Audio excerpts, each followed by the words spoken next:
مجھ سے رسول اللہ صلی اللہ علیہ وآلہ وسلم نے فرمایا، اے علی، میں تمہارے لیے وہی چیز پسند کرتا ہوں جو اپنے لیے کرتا ہوں، اور وہی چیز ناپسند کرتا ہوں جو اپنے لیے ناپسند کرتا ہوں۔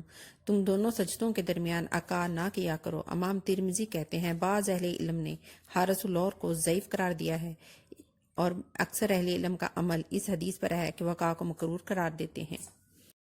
نبی اکرم صلی اللہ علیہ وآلہ وسلم نے فرمایا، جس نے اللہ کے لیے کوئی مسجد بنائی، چھوٹی ہو یا بڑی، اللہ اس کے لیے جنت میں ایک گھر بنائے گا۔ یہ حدیث ضعیف ہے۔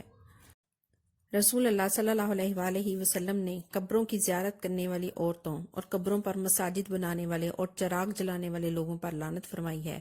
امام ترمذی کہتے ہیں، ابن عباس رضی اللہ عنہ کی حدیث حسن ہے۔ اس باب میں ابو ہریرہ اور عائشہ رضی اللہ عنہ سے حدیث آئی ہیں۔ رسول اللہ صلی اللہ علیہ وآلہ وسلم نے فرمایا، کسی آدمی کے لیے جائز نہیں کہ وہ کسی کے گھر کے اندر جھانک کر دیکھے یہاں تک کہ گھر میں داخل ہونے کی اجازت نہ لے لے۔ اگر اس نے جھانک کر دیکھا تو گویا وہ اندر داخل ہو گیا، اور کوئی لوگوں کی امامت اس طرح نہ کرے کہ ان کو چھوڑ کر دعا کو صرف اپنے لیے خاص کرے۔ اگر اس نے ایسا کیا تو اس نے ان سے خیانت کی، اور نہ کوئی نماز کے لیے کھڑا ہو اور حال یہ ہو کہ وہ پخانہ اور پیشاب کو روکے ہوئے ہو۔ امام ترمذی کہتے ہیں، ثواب رضی اللہ عنہ کی حدیث حسن ہے، مطلب یہ صحیح حدیث ہے۔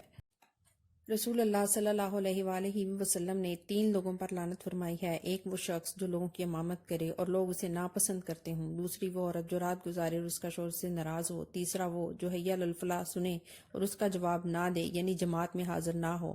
امام ترمذی کہتے ہیں، انس رضی اللہ عنہ کی یہ حدیث صحیح نہیں ہے۔ بعض اہل علم کے یہاں یہ مکروہ ہے کہ آدمی لوگوں کی امامت کرے اور وہ اسے ناپسند کرتے ہوں، اور جب امام ظالم قصورور نہ ہو تو گناہ اسی پر ہوگا جو ناپسند کرے۔